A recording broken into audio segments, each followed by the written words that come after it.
My name is Peyton. I'm so excited to be here to talk about my journey. I think it's important to add context before I get into why I reverted, so let's get into that. ইসলাম গ্রহণের পূর্বে আমি নিজেকে Christianity অথবা ক্যাথলিসিজমের বিশেষ কোনো বিভাগের অন্তর্ভুক্ত বলে মনে করতাম না। কারণ আমি যেতাম খ্রিশ্চান চার্চে, ক্যাথলিক স্কুলে, আর আমি কখনোই ব্যাপটাইজ হইনি। তাই সত্যি কথা বলতে কি আমি কথা বলতে পারি যে সে সময় আমি ছিলাম কনফিউজড, আর এই সময়ের মধ্যে কখনোই আমি উপলব্ধি করিনি যে জিসাস হলেন গড, অথবা আমাকে কথা শেখানোও হয়নি যে জিসাস হলেন গড। আর যখন আমার 10 বছর বয়স হলো, আমাকে বোঝানো হলো আর আমার কাছে আশা করা হলো যে আমি বিশ্বাস করব জিসাস হলেন গড, আর এটাই সমস্ত ক্রিশ্চিয়ানরা বিশ্বাস করে। আর আমাকে সত্যি সত্যি সংগ্রাম করতে হয়েছিল এই বাস্তবতাটাকে মেনে নিতে। এটা ছিল আমার জন্য কঠিন সময়, আর এটাও কঠিন ছিল বুঝে ওঠা যে কেন মানুষেরা জিসাসকে গড বলে বিশ্বাস করেন। আর এক প্রকার এই বিষয়টাই আমাকে দূরে ঠেলে দিয়েছিল খ্রিশ্চান ক্যাথলিক পরিবেশ থেকে। আর যে সমস্ত বিভ্রান্তি ঘটেছিল তার কারণে আমি খুব দ্রুতই সরে গিয়েছিলাম বিশ্বাস থেকে। আর এরপরে ধারাবাহিকভাবে চূড়ান্ত দুর্ভাগ্যবশত আমার 14 বছর বয়স থেকে আমি সমস্ত ধরনের প্র্যাকটিস বন্ধ করে দিয়েছিলাম। আর এই প্র্যাকটিস বন্ধ করে দেওয়ার পরেই খুব দ্রুত আমি চলে গিয়েছিলাম ভ্রান্ত পথে। আর আমি তাই করছিলাম যা আমি করতে চাইছিলাম। এ ব্যাপারটা আমি বিস্তারিতভাবে বলতে চাইছি না, কিন্তু আমি যেটা অনুমান করতে পেরেছিলাম, এরপর থেকে আমার অন্তরে ছিল শুধুমাত্র ঘৃণা, আর নৈতিকতার দিক থেকে কোনো অর্থেই আমি আর ভালো মানুষ ছিলাম না। যখন আমার বয়স হলো 19 বছর, আমার ভাই অবশেষে মারা গেল ফেন্টানাইল ওভারডোজের কারণে। কোনো একজন যে সংগ্রাম করে চলেছে স্পষ্টতই তার মানসিক অসুস্থতার সঙ্গে, তার উপর আমার ভাইয়ের মৃত্যু আমাকে পুরোপুরি হত্যা করে ফেলেছিল যথারীতি। সেই সময় আমার জীবনে আমি নিজেকে যতটা নিচে নামিয়েছিলাম সম্ভবত তেমনটা আমি নিজেও কখনো ভাবিনি। কিন্তু এই অত্যন্ত বিষাদের কারণে আরও আমি খুবই সন্ত্রস্ত হয়ে পড়েছিলাম আমার ভাইয়ের জন্য। যদিও আমি আর প্র্যাকটিসিং ছিলাম না, কিন্তু তখনও আমি গডে বিশ্বাস করতাম। আর এই প্রথমবার 1 বছরের মধ্যেই আমি নিশ্চিত রূপেই ভীত ছিলাম তার রাগের কারণে, একথা ভেবে যে তিনি আমার ভাইকে আখিরাতে শাস্তি দেবেন। আর এটাই আমার ক্ষেত্রে অবশেষে কারণ হয়েছিল গডের আবারও অনুসন্ধান করার। আসলে আমি যেটা ভাবছিলাম যে আমি যদি গডকে খুঁজে পাই, সম্ভবত আমি আমার ভাইকে শাস্তি থেকে বাঁচাতে পারবো। নিশ্চিত রূপে আমি আবারও শুরু করেছিলাম ক্রিশ্চিয়ানিটি আর ক্যাথলিসিজম দিয়ে। তারপর আমি খোঁজ করেছিলাম জুদাইজমের। আর যে কারণে আমি ইসলামের খোঁজ করতে দেরি করেছিলাম তা হলো আমি জানতাম না যে ইসলামও অ্যাব্রাহামিক রিলিজিয়ন। আর আমি বিশ্বাস করতাম গডে, আর আমি বিশ্বাস রাখতাম প্রফেটসদের উপরেও। আসলে এটা ছিল টিকটক, যেখানে আমি জেনেছিলাম যে মুসলিমরাও সেই গডে বিশ্বাস করে যাকে আমি বিশ্বাস করি। তারপর আমি শুরু করলাম রিসার্চ, আর তারপর একথা উপলব্ধি করে যে আমার দৃষ্টিভঙ্গি দারুণভাবে মিলে যাচ্ছে ইসলামের সঙ্গে, বিশেষ করে বিশ্বাস আর প্রফেটসদের বিষয়ে, আমার জন্য খুবই সহজ হয়ে যায় আমার পরিবর্তন শুরু করা। আর আমি সিদ্ধান্ত নিয়েছিলাম যে আমি 100% নিশ্চিত হব যে ইসলাম সত্য ধর্ম। আমার ইসলাম গ্রহণের পূর্বে আলহামদুলিল্লাহ আমি ইসলাম গ্রহণ করেছি 2023-এর রমজান মাসে। নিশ্চিত রূপে ইসলাম গ্রহণের পর আমার জীবনটা পুরোপুরি রূপে পাল্টে গিয়েছে। যেমনটা আমি আগেই উল্লেখ করেছি, আমি খুবই কঠিন মানসিক রোগের সঙ্গে লড়াই করছিলাম, আর ডায়াগনোসিস করা হয়েছিল যে আমি 4টি বড় ধরনের মানসিক অসুস্থতায় ভুগছি, আর আমি আজও ভুগছি। আমার ইসলাম গ্রহণ আমাকে পুরোপুরি রূপে সুস্থ করে তোলেনি, তবে আমি এটাকে সামলে নেওয়ার প্রক্রিয়া শিখেছি যে এটা হলো আমার জন্য পরীক্ষা এই পৃথিবীতে। আর এটা এমন কিছু যা আমি করতে পেরেছি শুধুমাত্র আল্লাহর সাহায্যে। ইসলাম গ্রহণের পর এটা আমার জন্য অনেক বেশি সহজ হয়ে গিয়েছে আমার সিমটমগুলোকে বোঝা এবং তা সামলে নেওয়া। আর এছাড়াও বেশিরভাগ রিভার্সরাই জানেন ইসলাম গ্রহণের পর আসে এক দারুণ শান্তির অনুভূতি। যখন থেকে আপনি নিজের উন্নতি সাধন করবেন, ধীরে ধীরে ইসলামে আরও বেশি প্রবেশ করবেন, এটা আর আপনার কাছ থেকে কখনোই যাবে না। তো এটাও একটা বিষয় যা আমি উপভোগ করছি যখন থেকে আমি ইসলাম গ্রহণ করেছি। আমি জানি যে এটা ব্যাখ্যা করা খুবই কঠিন। আসলে আমার মনে হচ্ছিল যে আমার আত্মা যেন অবশেষে শ্বাস নিতে পারছে, আর মনে হয় এই অনুভূতিটা না আসলে যেন এটার বিস্ফোরণ ঘটতো। ইসলাম আমার জীবনকে পুরোপুরি পাল্টে দিয়েছে 100%। যারা জন্মগত মুসলিম, এটা শুনলে তাদের অনেকটা পাগলামি বলে মনে হবে। আগে আমি আমার দৈনন্দিন জীবনে যা কিছুই করতাম ইসলাম অনুযায়ী, সেই সব কিছুই হারাম। আর এ কারণেই আমার জীবনে আমাকে আনতে হয়েছে এক বিশাল পরিবর্তন। প্রায় আমার জীবনের প্রতিটা বিষয় পাল্টে নিতে হয়েছে কোনো না কোনোভাবে, আর এটা ছিল অবর্ণনীয়ভাবে কঠিন। আর নিশ্চিত রূপে আমি কথা বললে মিথ্যা বলবো যে আমি কোনো বিষয়ে ভুল করিনি। আর আমি চাইনি যে এটা আর কখনোই না ভুল হয়।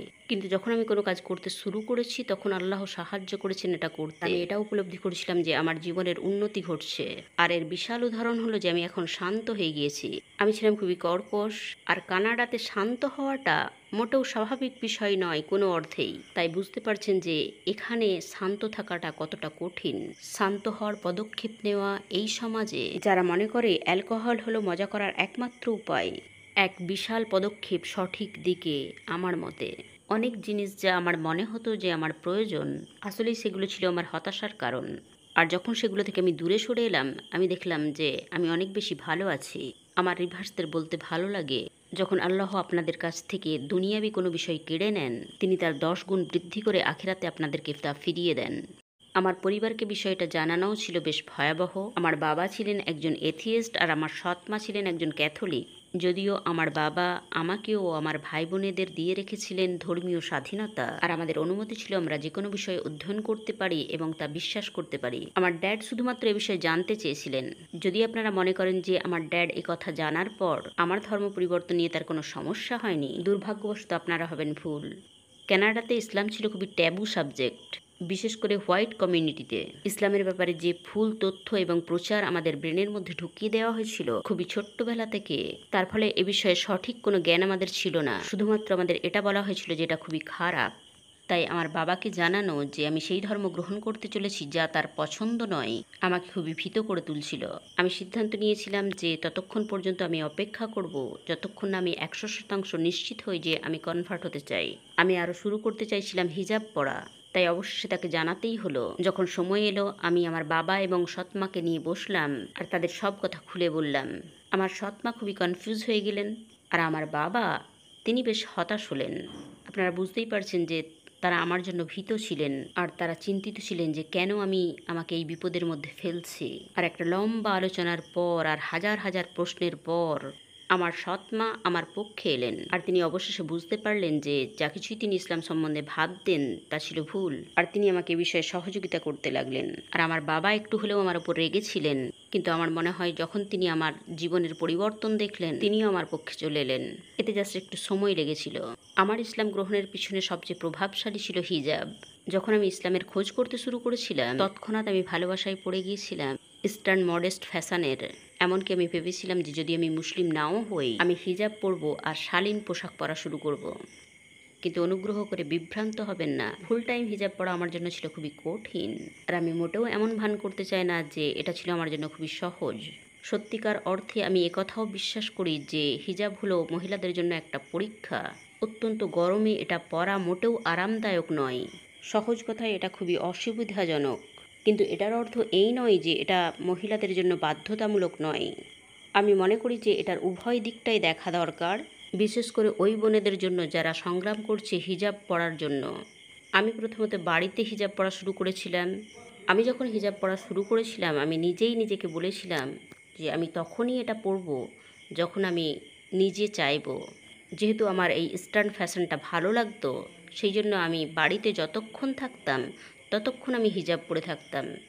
তারপর কয়েক মাস সময় লেগেছিল সাহস সঞ্চয় করতে বাইরে হিজাব পরার জন্য। আর যখন থেকে আমি বাইরে হিজাব পরা শুরু করলাম, আমার হিজাব পরার আকাঙ্ক্ষা আরও বেশি বেড়ে গেল। এমন দিনও ছিল যখন বাইরে আমার হিজাব পরতে মন চাইতো না। আমি প্রাথমিকভাবে নিজেকে সেই স্বাধীনতাটা দিয়েছিলাম। আমি যেভাবে এটাকে দেখছিলাম যে আমি যদি নিজের উপরেই জোর খাটাই হিজাব পরার জন্য, সম্ভবত সারা জীবন এটা পরা আমার জন্য বোঝা হয়ে দাঁড়াবে। তাই আমি তখনই এটা পড়লাম যখন আমি নিজে থেকে চাইলাম।